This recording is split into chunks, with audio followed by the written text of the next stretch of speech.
All right. Hi, guys. Hi.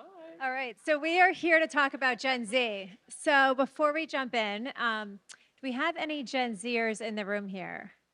Anyone? We got one. Perfect. Perfect. Two. Got it. Yeah, I know. So keep us honest. We're going to talk a lot about it. We think we know you really well, but feel free to correct us if we're saying anything wrong. So thank you for the intro. I'm Charlotte Jackson. I work at Mobile Fuse. Do you guys want to do quick intros and then we'll get into the good stuff? I'm Yasmin Grant. I lead communications and advertising for Starry at PepsiCo. Awesome. I'm Bianca Posterli. I'm the head of brand marketing at Doodles. And then more recently, I was the head of campaigns at Twitter. Jean Paul or JP Ciaramella. I head media for Popeyes North America, so that's US and Canada. Great. All right. So to kick us off, why are we here to focus on Gen Z? And really, how are they different than other generations? So Yes. I'll start. Let me say first, as a marketer, I get super excited when we talk about Gen This is Z, a fun topic. right? Because Gen Z is super dynamic. There's so many nuances, and there's just a huge opportunity to really reach them. So just to ground everybody, Gen Z is now 26% of the US population. By 2031, they're going to be number one in terms of purchasing power. That means 143 billion in terms of what they can potentially bring to the table.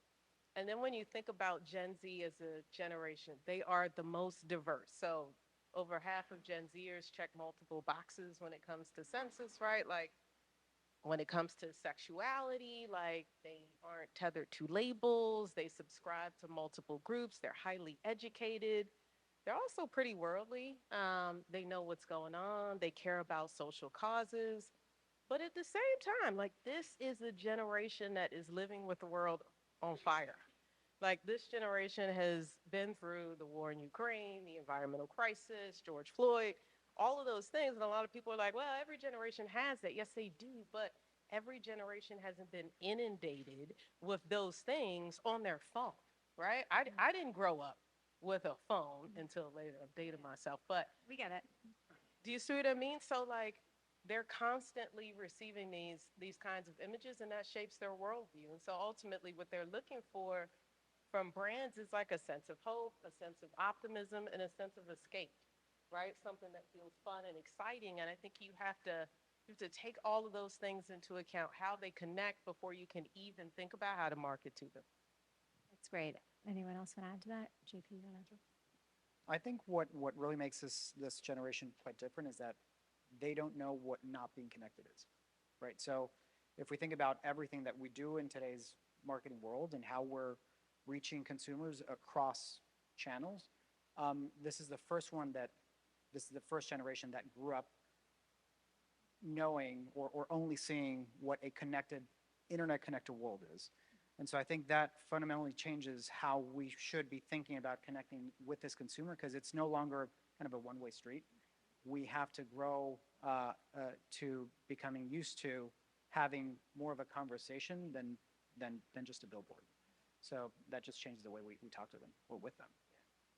I mean, the building in public and building with Gen Z is such a big thing that we just cannot ignore. I think a lot of marketers are really used to going into their conference rooms, building strategy, building tactics, and doing it in a silo. And that just does not work for this generation anymore. They want to build with you, they want to be involved. And that's truly how you get to the buzzword of all of the conversations, which is authenticity with Gen Z. Just to follow up on that, how can brands leverage digital platforms then to actually build brand authenticity? I mean, I think so much of it is being really organic across social media. You see all of Gen Z, to your point, with a phone not only in their hand, but also in their face. And they're the ones creating the content as well. So leaning into UGC, but also leaning into the reality that a lot of these audiences they are going after are not going to be getting the information directly from you. They're getting it more from their peers who also are influencers in their own right. So making sure that you're really leaning into not only the influencers that we're all used to, the macro influencers, but the micro influencers, because those are the ones that these people are following and really invested in. Yeah, I'll just build off of that, right? Like you have to first understand what kind of content they're looking for and how they engage online, right? So, I mean, one person can go on TikTok and they're getting an update on the news and what's going on in the world. At the same time, they're like doing a dance challenge. Like Gen Z kind of toggles back and forth between two extremes. Like that is a hallmark of this generation. And so, kind of like you were saying, this isn't the features and benefits kind of generation. They're not looking for ads in the traditional sense. It doesn't mean that as a brand, you don't have to get out key messages because you do, but you have to be more creative about how you serve that to him, right? If it's going to be an ad, is it animated? Is it more dynamic? Is it embedded in a game where it's more engaging for them? Or is it, like you said, more influencers, people that they look to, right? Because that's where they're going to find out product information and where they're looking for trusted sources so that they can make decisions. Yeah, I think I also think about when you say digital platforms, I really drill into what digital platforms, right? And so, Yeah. you know, and to take a step back, when we talk about digital, it's almost like saying media, Yeah. right? Today, everything is digital. And so I think, when we talk about how do we leverage digital platforms to really connect with them in authentic ways, I think it's really trying to first taking a step back and understanding what do they enjoy doing, as Yasmin's been talking about. What do they enjoy doing and how do they enjoy doing it, right? So, and we're probably going to talk about this a little bit more, but each one of those platforms has a very specific way in which they behave. And while we like to think that we know how they behave, it's not really the case. And so that's why it takes some, it's sometimes for many brands, it's a hit or miss, right? And it's because we don't take enough time to really understand what that platform means to that generation, and try to speak to them in a way that is kind of native to that behavior. So, if we talked about how do we leverage digital platforms, we'd have to drill into each one of those channels and talk more about it. But I think kind of that's the approach that I take and we take at Popeyes when we're activating different platforms and talking with Gen Z. Yeah, the authenticity piece. Well, that's a great layup for examples. Bianca, do you want to talk about some examples of how you've been successful with engaging Gen Z?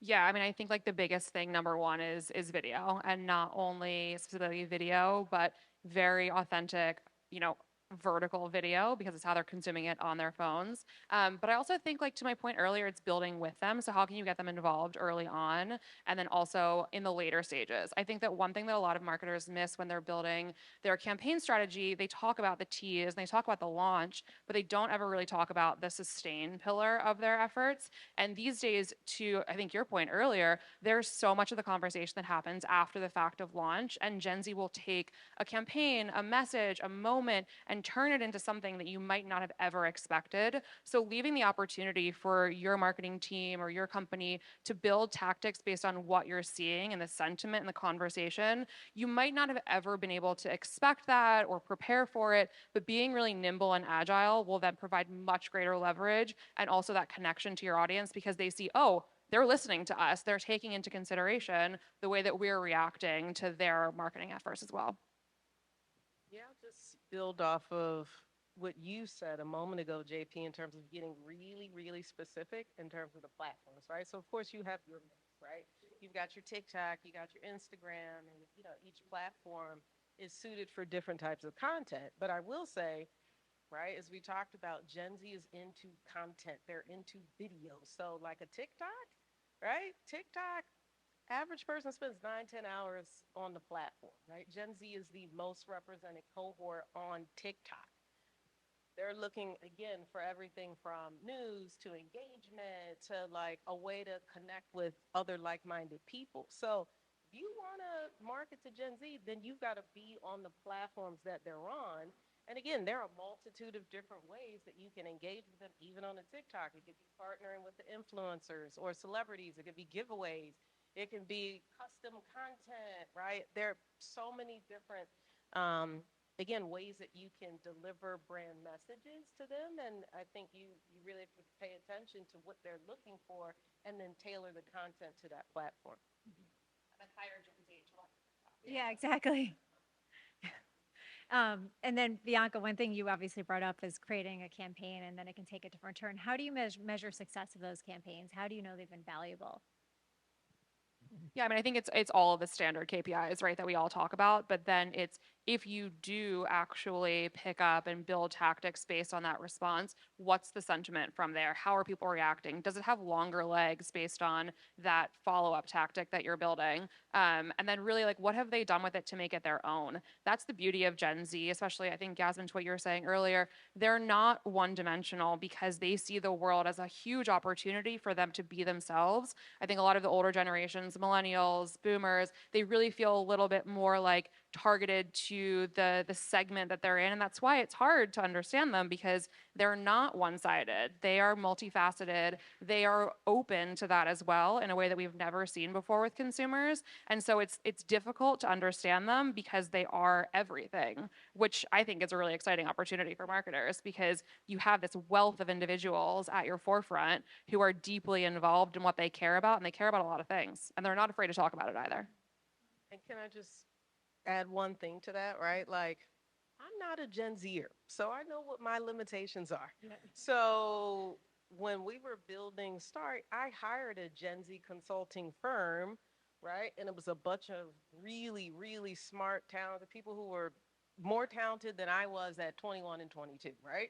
To say, hey, like, does this feel right? Does this feel true to your voice and absurd types of humor that you guys enjoy, right? And I think you have to do those things. You've got to make sure that you're getting that perspective from the audience that you want to reach, right? And that also extends to our social media. A lot of people younger than me that serve up ideas. I'm like, I don't get it, but the target gets it. Right. And it's important because Gen Z will call BS on you. Like if it doesn't feel authentic, it feels forced. Like you're just leaning into their slang just to be leaning into it. Like no. Not a good result. I think we kind of touched on this one, but how can brands balance the need for digital innovation with the desire for authenticity? I think it's Yasmin. Do you want to take that one, or JP, you want to go? Go ahead. So how do brands, can you repeat that? Balance digital innovation with the need for brand authenticity. That's a long one. Yeah, I Um, know.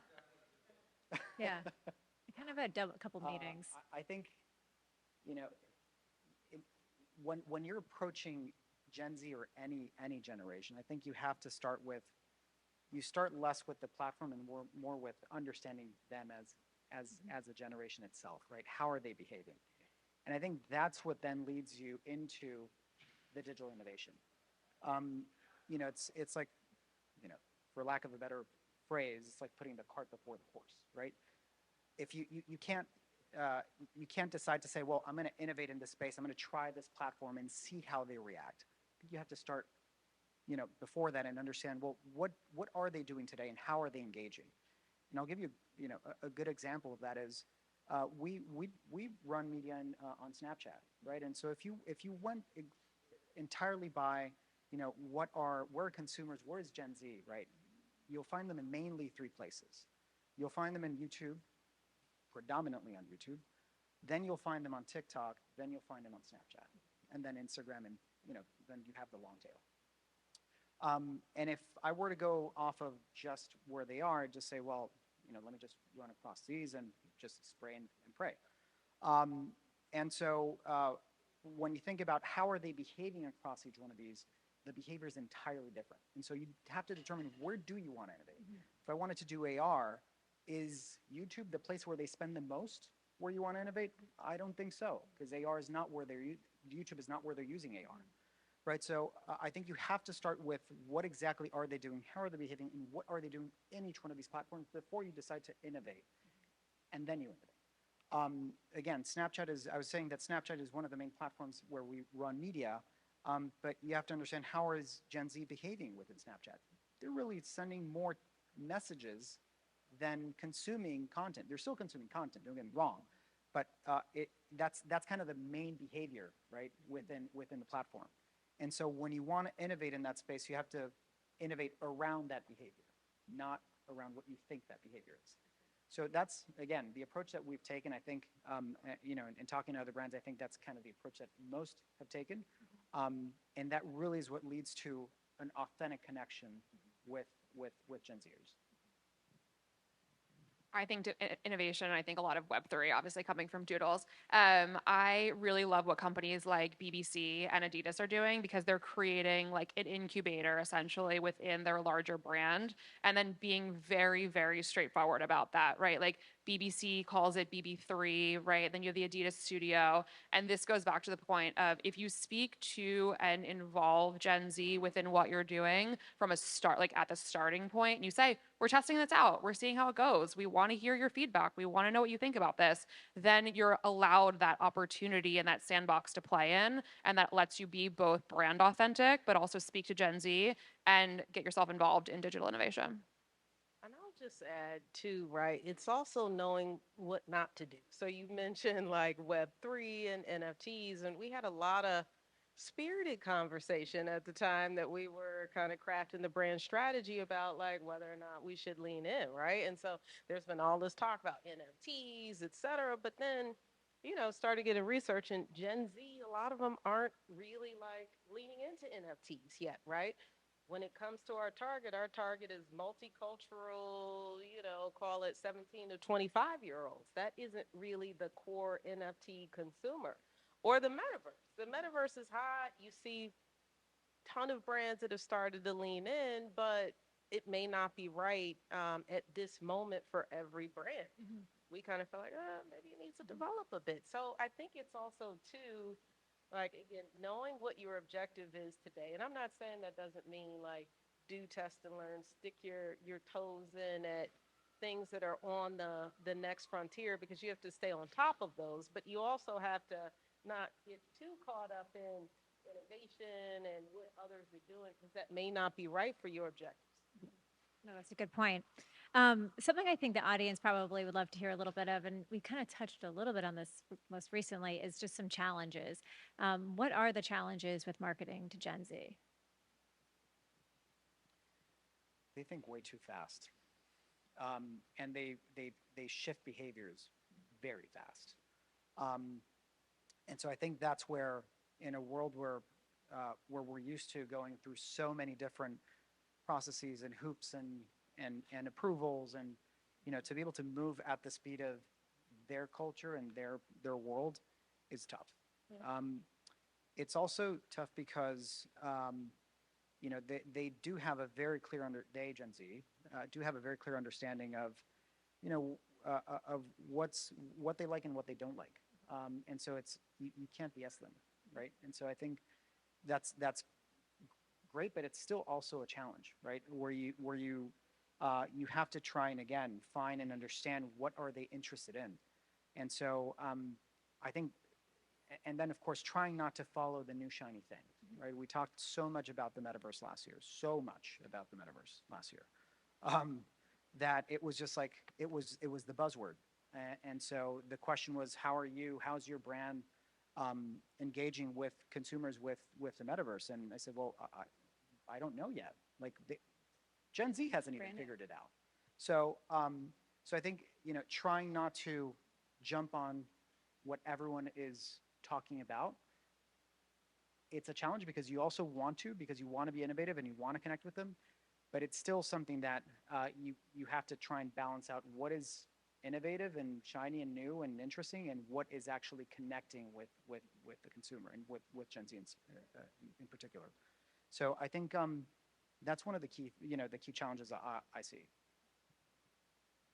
I would offer up a few thoughts as well. I would say first, Gen Z has a really, really short attention span.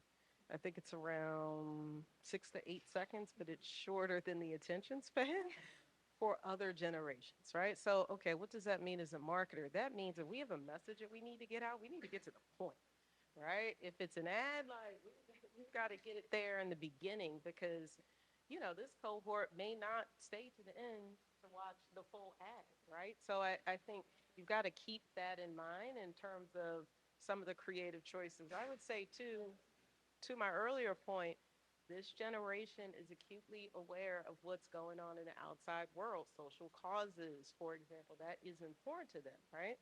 I think you have to be clear about what your brand's position is. Now, that doesn't mean that you need to take the Patagonia approach and you need to be very, very rooted in, social focus, right? I think there's space within the spectrum for every brand, but I think you need to at least be clear on where you want to fall, right? Knowing that that's something that's very top of mind for that generation.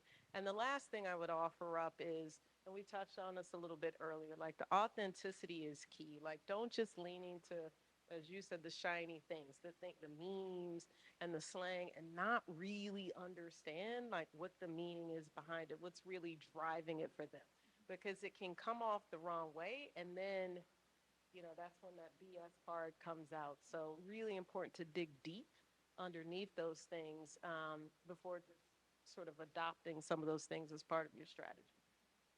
I would say that one of the biggest challenges is also the biggest opportunity. So Gen Z is actually one of the most loyal generations that we've seen, which then drives to not only purchasing power, but also their determination to either stick with or stick against a brand. And so they are going to remember everything that you do, and they are not shy about talking about it either. So to your point around brand positioning and knowing where you stand, you have to be very secure in what you're saying, what you're standing for, and then live up to it. Not wishy-washy, not one day we are on this side, one day we are on this side, because Gen Z does not forget because they have the internet and also all of their content that they've created for their own personal brands.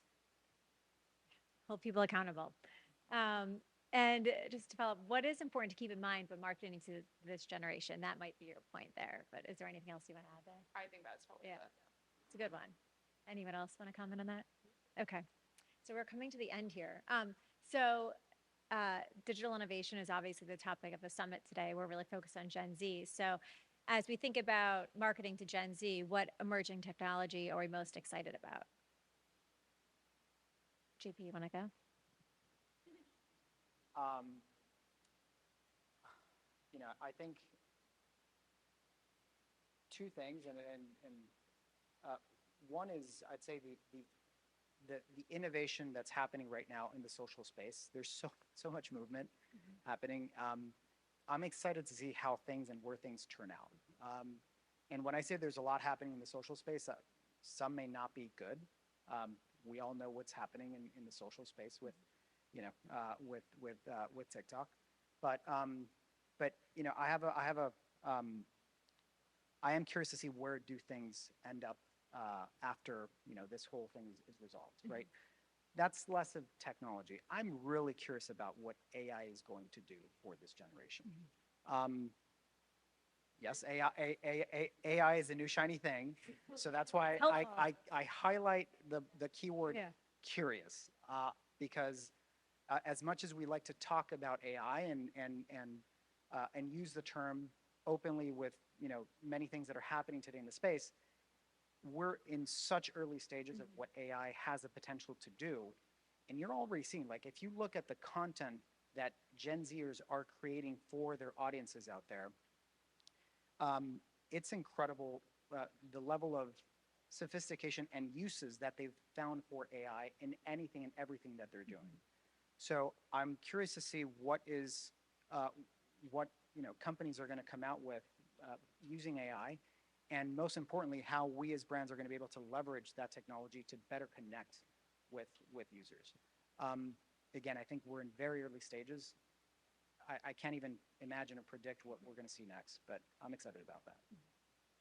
I think one of the sort of lights at the end of the tunnel with the tech recession that's happening right now is there are so many extremely intelligent and capable humans out there who are going to build their own platforms, their own projects, their own companies, and that's what I'm really excited about. I also think that we're sort of seeing this like turn against social media right now and sort of the broad spectrum of the Twitters, the Facebooks, the Instagram, and people are really more going into their singular communities with enclosed walled conversations, which makes it obviously much difficult for marketers to get involved in that conversation. But to the point around loyalty and communication, these audiences that are in those communities are so deeply involved. So you see this happening in Discord, obviously already, a bit in Reddit, but then there's things like Community, which is a text-based platform where you're able to communicate directly with your audience that signs up for those. And then I know there's a lot happening with subscriptions with different influencers too. I would just add, in addition to what you two both said. The continued rise of like micro communities, like you see on a Reddit. Again, Gen Z is the generation that really latches on to certain topics and they just want to go down a rabbit hole with their people on that particular topic. And so I think we're going to see more of those types of platforms that enable and encourage that sort of behavior. And I think for brands, it's figuring out how can we authentically insert ourselves into it, knowing that they're going there for these really specific types of conversations. Oh, that makes sense. It's private conversations. Well, this was great. We ran through everything. Perfect time. We have 10 minutes for Q&A, so hopefully that's enough time. Yep, you want to go?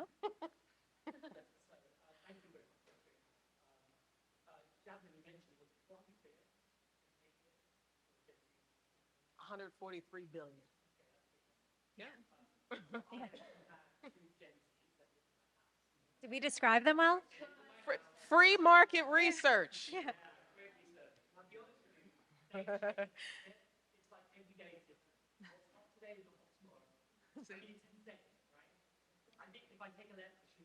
Yeah.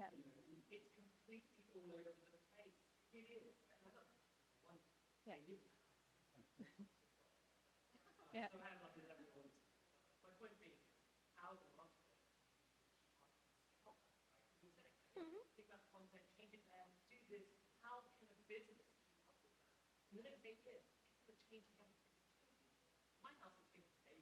Mhm.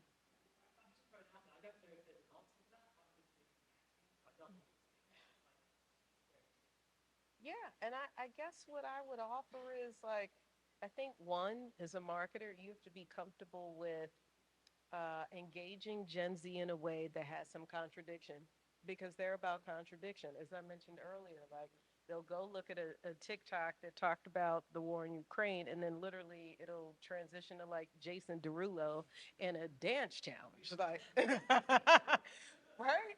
So I think you have to kind of accept and embrace the fact that like that is the world that they operate in, and that's the world that feels comfortable for them.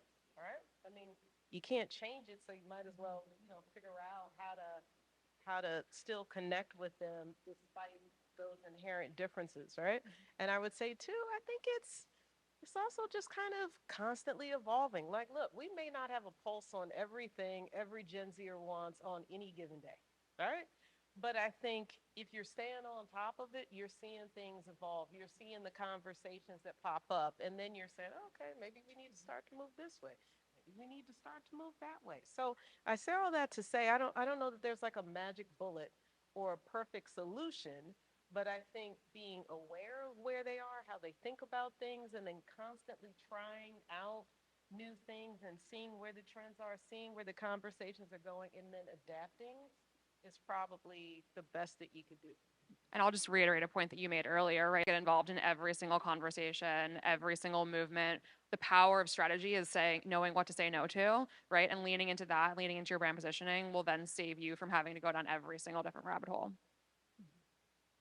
I think one more thing to add in there. I think you have to understand that as a brand, you can't do that with a small team, right? I think the team is your social team, your marketing team, your brand team becomes really important to make sure that your brand keeps up with that generation and any other generation to come, right? I think there's so much content, there's so many platforms out there that you do have to have the right team to help you keep up and the right processes to be able to develop anything, whatever, if it's a piece of content or if it's a campaign, to keep up with that message that you want to and how you want to connect with the audience. So I'll give you an example. 2 months ago, 3 months ago, I don't know if you guys saw, but there was Meme Kid from this was a kid that had a Popeyes cup, and he became a meme years ago.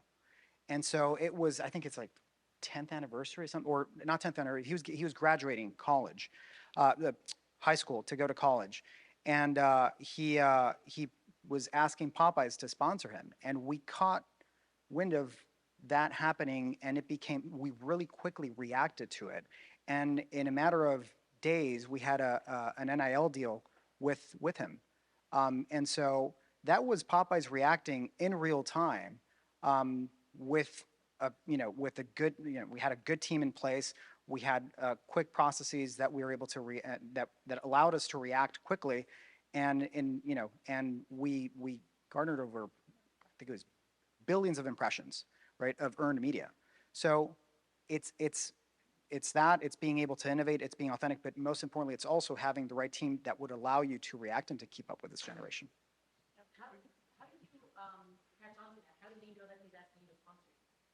Oh, because we do have a social team, both in-house and at the agency, and we're constantly correct. We're constantly monitoring conversation, and so we catch on things. We see what do we want?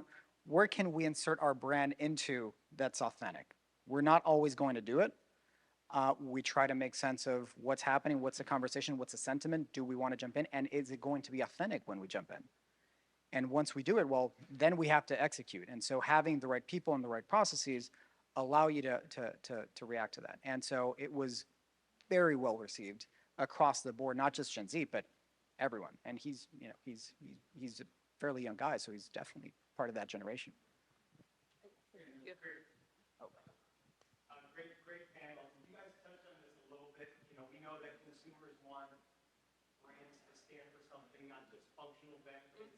You got into the conversation around sort of marketing tension. We've heard a lot of folks that have talked about even brands being polarizing and really being in one lane. How do you guys feel about that with your brand and as you talk to Gen Z? Well, I'll give an example. So when I worked at Twitter, we did a campaign called Tweet It Into Existence because we saw that there were many people, Gen Z specifically, who grew up on the platform and had tweeted out their wildest dreams. And because Twitter has been around for, I think it's 17 plus years now, a lot of those dreams had actually subsequently come true. So the message that we went out with was that Twitter has the power to make your dreams come true. And we took 12 different celebrities, highlighted them on out-of-home billboards across the United States and Canada, but then doubled down and we gave donations to the celebrities' favorite charities. And so that was less about who does Twitter stand with as a charity, more so these are the power users of our platform and we're enabling them to go help more people's dreams come true. So I think it's thinking about that from a more innovative and creative standpoint. If there aren't charities that your company already associates with, who can you leverage within the space that makes sense for your brand? I mean, I'll say this. I mean, it's a meaty topic, and it's definitely one that a lot of brands wrestle with, right? And I can't like fully open the vault, but what I will say is, is part of all the insights work that we gathered. I mean, mental health, again, social causes, the environment, like those are definitely things that are top of mind for Gen Z, and we kind of talked about like, should we wade in? I think what brought us back are okay, for what we feel like we need to deliver on, like what are the most important things? Are we delivering on the product that they're looking for? Okay, connection is a huge theme for Gen Z. Are we delivering on that? Because that's super important. Third, as a brand, are we engaging them in a way that's going to make them pay attention, right? That's really going to stand out, knowing that, again, this is a generation that has a really, really short attention span. So we said, I think those are the things that we probably need to focus on. And then maybe it's a bit more of a surgical approach in terms of how community manifests, right? Maybe it's leaning into HBCU partnerships, right? And doing more than just scholarships, like really supporting their ambitions and interests that kind of align with our brand positioning. But at the end of the day, I think what helped us cement where we felt like we needed to be on the spectrum was we're a soda company. What we do needs to be soda sized. And so that kind of connects back to what I was saying earlier, right? Like it depends on where you are as a brand, where you are as a company, and then looking at what you need to first deliver on with your consumer, where should you fall? Know your brand.